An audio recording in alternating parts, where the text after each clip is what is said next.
Betty. You suppose the vice president's too busy to... Oh, Betty's with Mr. Honeywell now. I'm Muriel. Is there anything I can do? Well, I didn't know Dad had a new secretary. I'm Margie Albright. Oh, you lucky, lucky girl.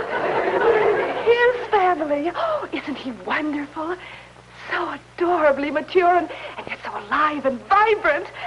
Like a Greek god. Dad? Yes, and he's so kind and patient and generous. Yes. Is he alone? Alone? No. Even though he doesn't know it, he's not alone anymore. Well, as long as he doesn't know it, I'll go in and tell him. Oh, no, wait. Please, let me tell him you're here. I love doing these little intimate things.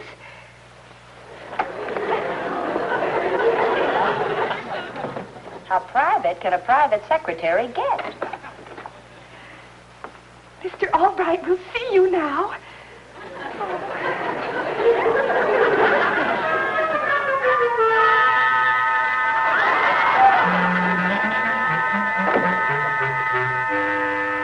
Hi, Margie. Well, if it isn't the old Greek god himself. Say, where are you hiring your secretaries these days? From the Lonely Hearts Club? That's what I'd call a real gone gal. Oh, don't be cute. She's just a child, a backward child at that.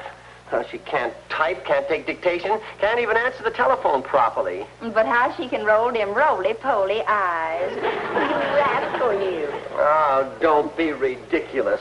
That girl is driving me crazy, mooning around here, sighing like a leaky pipe organ. Oh, come now, Dad. Muriel wouldn't have those zingy heartstrings without some encouragement, like, say, taking her to lunch and holding hands over the tomato aspic. Are you kidding? She takes me to lunch and holds my hand when I reach for the check and pays for it herself. She pays the check? Why, that's treason to our sex. Dad, this girl has got to go. Those are my sentiments exactly. But I can't fire her. You see, she's the daughter of one of Honeywell's pet clients, and he put her in here. Oh, no. Then as long as Papa collects dividends, Muriel is your ever-loving secretary. And I do mean ever-loving. Oh, it's not as bad as that. J.P. Joyner, that's Papa, has a contract renewal coming up in 2 weeks. And when he signs, his little daughter is going out of here along with a half-ton of assorted plants. Yes, Muriel? Mr. Albright, it's almost lunchtime. Guess where we're going to have our yum-yum today? I'm sorry, Muriel, but I'm having yum-yum. I mean lunch with my daughter today. Thanks just the same. Well, if I have to have lunch once more with that cockeyed female, I'll... You'll do what? Good morning, Mr. Honeywell. Yes, it is, and we're going to keep it that way right through lunch. Get that all right with Miss Joyner. But Margie's going to lunch with me. Margie's going to catch a fast hamburger alone. This is business, all right, which means keeping our clients happy. Now, just a minute. I think Margie has something to say about that. Well? Just one thing. May I have onions on that hamburger?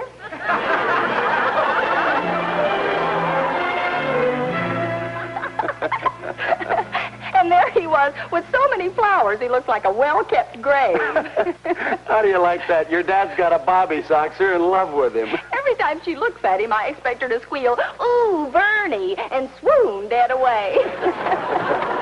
Must be Casanova now. Hi, Dad. What's wrong? Have you been in an accident? Muriel proposed to me She proposed to you. at lunch over the tea leaves. What are you hee-hawing about? What a pin brain that gal must be, wanting to marry an old gaffer like you. Goodbye, Margie. Dad? Oh, Margie, please, let me take just one swing at him. The way I feel right now, that's the only thing that'll help. Sit down and let me get this straight. She actually proposed marriage to you? Well, naturally, you refused, so there's nothing to worry about, is there? Is there? You just don't get a chance to refuse a girl like Muriel, and besides, she told Mr. Honeywell about it before she told me. But, Dad, he can't make you marry her. Well, he said I had to play along until the contract was signed. Margie, I just won't do it. I'll quit first. I'll call him up right now and tell him I resign. Now, wait a minute, Dad. That's silly, quitting your job over a lovesick girl. There must be a better way to... Why, sure. We can do it easy. Do what? Look, Dad, Mr. Honeywell couldn't blame you if Muriel herself got over this mad crush. Well, but that's impossible. You know she's absolutely goofy about me. Well, sure, but that's because she's been taken in by that glamorous exterior. So kind and patient and generous. Suppose she found out you weren't really like that at all. Huh? Don't you get it? We'll disillusion her about you. Well, now, that might not be so easy. After all, I am what I am. Oh, sure, Dad. Naturally, we'll have to fake it. You know, show her your bad side. Well, if you think she'll believe that I have a bad side. Excuse me, I swallowed the wrong way. Now, here's what we're going to do. You invite Muriel to dinner tomorrow night.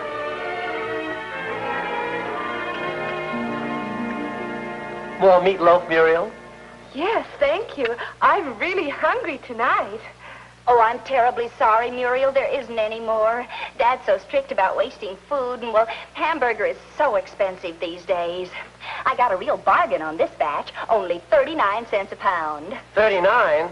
Why, they had it at Schleckinger's for 37. I'm sorry, Dad. I guess I was a little extravagant. She throws money around like water. I give her $10 a week to run the house, food, utilities, and telephone. And last month, she didn't even save enough money to make a payment on my car. I had to pay the cleaner for my bedroom rug. You had that rug cleaned? Why, it's only 9 by 12. Why didn't you rinse it out yourself? It wouldn't go in my wash tub. Besides, I broke the washboard doing Mrs. Odette's bath mat. Dad lets me take in the neighbor's laundry in my spare time. That's how I get my spending money. Spending money? Well, then why don't you spend it? Why did you use my charge account to buy that new lingerie? Well, I didn't have enough saved up. Unbleached muslin is so expensive. Unbleached muslin lingerie? Oh, you get used to it. Dad almost spoiled me one Christmas. He got a big bonus at the office and went right out and bought me a seersucker slip. I put it in my hook chest. Don't try to change the subject. I'm going to look through our bills and see what other advances you've taken of my generosity. Oh, now, don't cry, dear. He's so stingy. He squeezes the nickel so hard the hide comes off the buffalo. What's that about your father? Oh, Muriel, you've got to change him when you're married. I don't mind for myself, but when I think of my new mommy scrubbing floors and going around in rags, Don't you worry about me. I admire your father's thrift. It shows his thinking of my security after we're married. Say what? Well, my father is a rich man because he always said, a penny rolls faster than a dollar, so catch it first. Oh, Dad will be delighted to know that the joiner account is being handled by a sound man like Vernon. Margie, come here. Excuse me.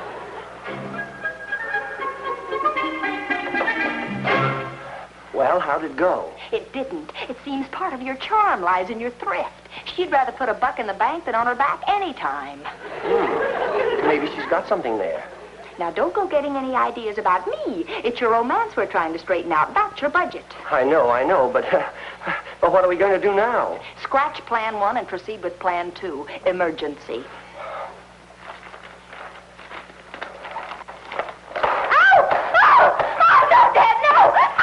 I'll teach you to run up the electric bill reading in bed. No! I wasn't reading in bed. I was darning your socks.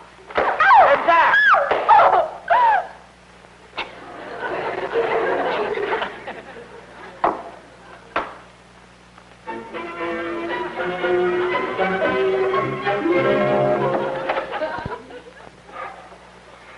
I'm sorry to spoil your dinner, but a man can stand just so much. I wasn't listening. Oh, it's nice of you to say, but I'm not ashamed. The women of my household are chastised only when they deserve it. Of course, sometimes I do let my temper get away from me. I'll get the coffee. Oh, Muriel, I'm sorry to have you see this side of me. She deserved it. Trying to upset you like this. What? Those bandages. It's like you said, Vernon. She's just trying to play on my sympathy. Why, you couldn't have hurt her that much. Not you. But, Besides, if you're the master of the house, be the master. I'd expect the same if I did anything wrong. Excuse me.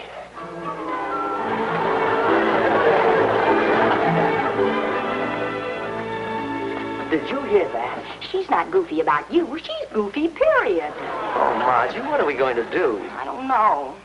Hey, wait. Suppose she met a fascinating cousin of yours, a sort of a younger Vern Albright. He could win her away from you, sweep her off her feet. But I haven't got a cousin like that. Oh, Dad, this has got to work. All you have to do is get her here again tomorrow night. Then leave the rest to Cousin Freddie. Freddie? That pipsqueak win a girl away from me? Margie, are you out of your mind? Now, Freddie is your cousin. He's supposed to be the boy wonder of Wall Street. Toss off the names of a few stocks and bonds, Freddie. But most important is vitality. You've got to sweep this girl off her feet. Yeah, just pretend you're me. Lots of drive and bounce. You know, the Douglas Fairbanks type. That must be Muriel. Freddie, you sneak out the back door and make your entrance.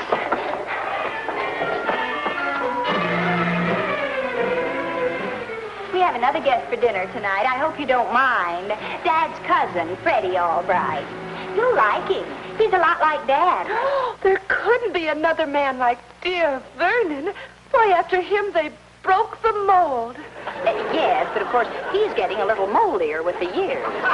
Freddie's the man Dad was a quarter of a century ago. A quarter of a century? Now, you're making him sound positively decrepit. I am? That's wonderful. I mean, Dad's really not a well man. In fact, right now, he's suffering from another of his attacks, poor thing. Attacks of what? Oh, just old age, I guess. Aching back, dizzy spells, no energy. Some mornings, he has to take pills just to get his heart started. Excuse me. Father, dear? Well, that's all right, Margie. I can make it, I guess.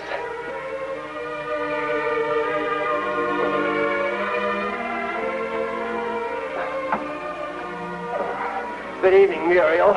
Vernon, dear, what's happened to you? The old rheumatiz is acting up again. It usually does when it's about to rain, by cracky.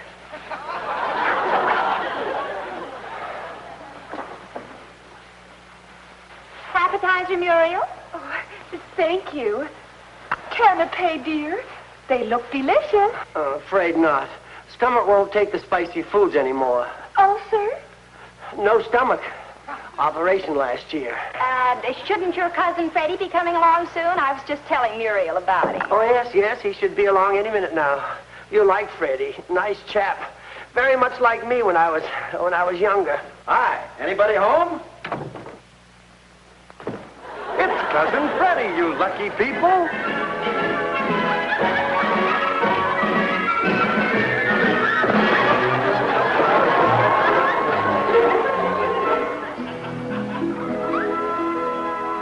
Hi, everybody.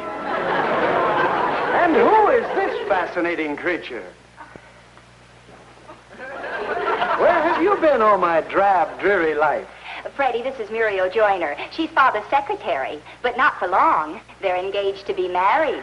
Married? Oh, no. A young, vibrant thing like you married to him?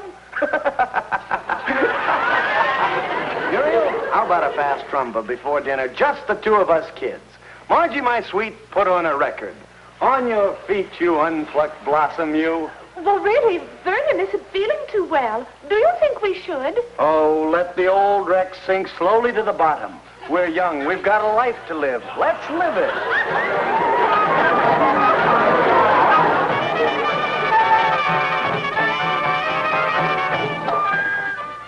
Boy, did she ever fall for me. Didn't even want poor old Vern to take her home. I guess she was afraid he'd collapse on the way. You certainly rubbed it into him. Well, at least we got him off the hook. You might as well face it, Margie. When I can't take a girl away from your father, I may as well cash in my chips.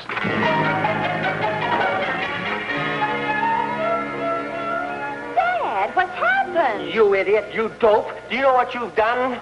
You were so young and disgustingly healthy that now Muriel wants to marry me more than ever. Oh, no. Oh, yes. She says she can't leave me now. Young men like you are independent and strong, but a sick man like me needs a wife's loving care.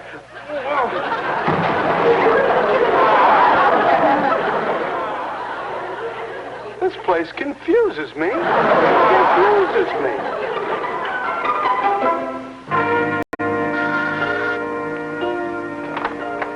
Oh, Mr. Honeywell. All right, what are you doing up and around? From Muriel's report, you ought to be in bed. What? Oh, that. Oh, that was just a little joke that I was playing. Well, Muriel's father pulled the snapper to your little joke, all right. He called early this morning, wants you to come up to his country place for a long visit with free medical advice, pills, and nursing facilities. Mr. Joyner wants Dad? What's he running, a sanitarium? He's a hypochondriac. Makes a hobby of sicknesses, and when Muriel phoned him about your father, he got interested in his symptoms. Well, I'm not going up there and pretend to be sick. You're leaving for the country right now, and you're going to stay there until the old man signs that contract. And if I don't? Then you better go to a real sanitarium for a good long rest. You won't have a job to worry about. Goodbye. Oh, Margie, what are we going to do? I wonder where I can get a really cute nurse's outfit.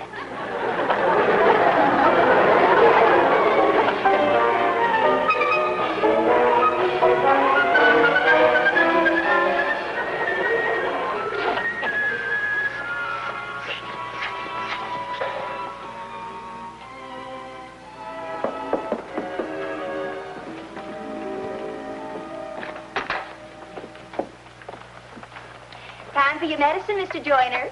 Thank you, my dear. I hope you don't mind Margie taking care of me. Got to have a nurse now that you've stolen my little Muriel. Little did I realize what awaited me the first day I came to work for you. Oh. That's right. By George, you're the best investment we ever made with Honeywell and Todd. Eh, Muriel? Oh, speaking of investments, Mr. Joyner, Dad, your contract comes up pretty soon, and I thought, that you might sign it before the renewal date. Son, I intend doing just that. You mean you're going to sign it now? Just let me handle it, my boy. Hello, operator. Get me Honeywell and Todd in New York. I want to speak to George Honeywell personally. Hello? Oh, hello, J.P. How are you? George, prepare yourself for a surprise. I'm going to give that contract to Vern as a wedding present. How's that? Some surprise, eh? Well, my future son-in-law is anxious to get business affairs over with so he can go on his honeymoon with a free mind. Well. Yes, I'll come to the wedding. Goodbye. And to think I ever doubted Albright's loyalty to the firm. That man is one of industry's heroes.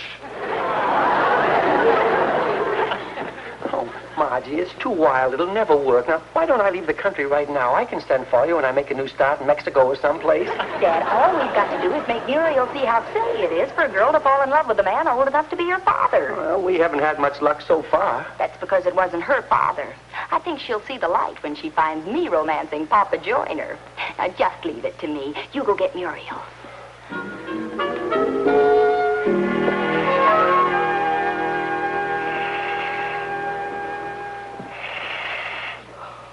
Good evening, Margie. My goodness, you are the prettiest nurse I've ever had. Oh, Mr. Joyner, don't say nice things to me. It only makes it harder. Why, my dear, what's the matter? I have a confession to make. I'm in love. Well, now, nothing wrong with that. But I've known him such a short time. I'm shameless, brazen. Nonsense, my dear. I think you're the sweetest girl I ever knew. You really do? Yes. Now tell me, who is the lucky man you've given your little heart to? It's you. From the moment I saw you breathing into your oxygen inhaler so devil-may-care, I knew that I'd found my true love. Well, I didn't realize that I was still so attractive to a beautiful woman. I can't believe it. Oh, I didn't either when Margie first told me, but That's love. But he's so much older than she is. Why, he's old enough to be her father. Well, so am I. I mean, I'm old enough to be your father. Well, I know, but...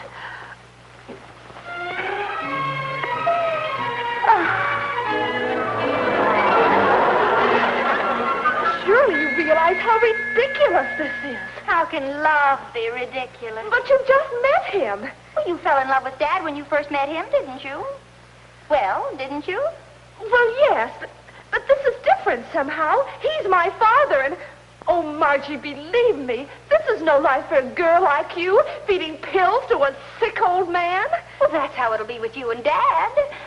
Oh, maybe you're right, Muriel. I'll make the sacrifice if you will. I'll give dear J.P. up if you'll give my Dad back to me. He'll be the only thing I'll have, you know. I agree, Margie.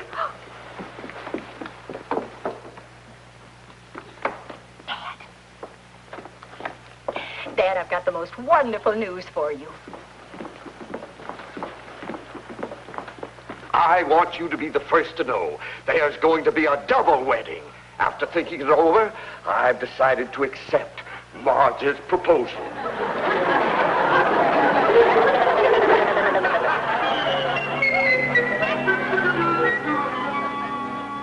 Oh, if this doesn't work any better than your last brilliant idea. It got you off the hook with Muriel, didn't it? Oh, yes, but you've got J.P. so steamed up about marrying you. Oh, Margie, why do you have to do these crazy things? Look, Dad, Muriel's on our side now. When I get through with this pepper, J.P. will be so allergic to me, he'll call off our wedding and go on a honeymoon with his doctor. Here. Now, you keep out of sight.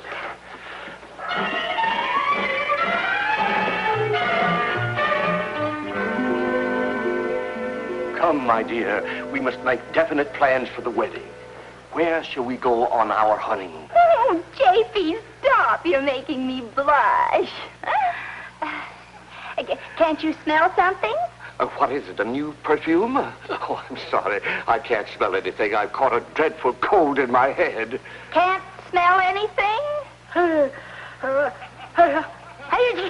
Margie, what's the matter? Good heavens, Margie. I hope you haven't developed an allergy. Allergy? Oh, no, it couldn't be that I'm... Oh, no, not that. Not what? Allergic to you. But it must be that. Last night when you kissed me, my nose started to tickle, and just now when you mentioned wedding...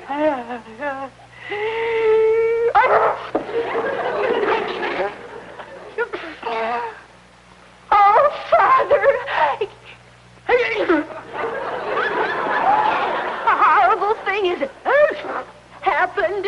I'm allergic to the man I'm going to marry. Oh, good heavens. Do you know what this means? She can't marry your father. No. Yes. Oh, my dear, this is terrible. What are we going to do? Muriel, what's the matter? I don't know. I just... Oh, J.P., I want you to know how sorry I am that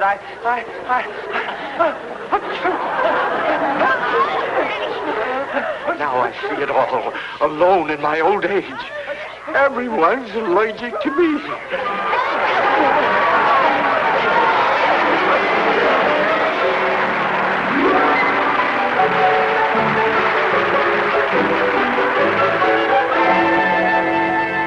Well, Margie, I'll have to admit you got me out of a pretty frightening mess, with the contract signed at that. Thanks. Don't mention it. Just promise me you'll be more careful the next secretary you hire. From now on, I'm not going to have a secretary. I'm allergic to him, so help me. That's the old pepper. Well, that's my little Margie.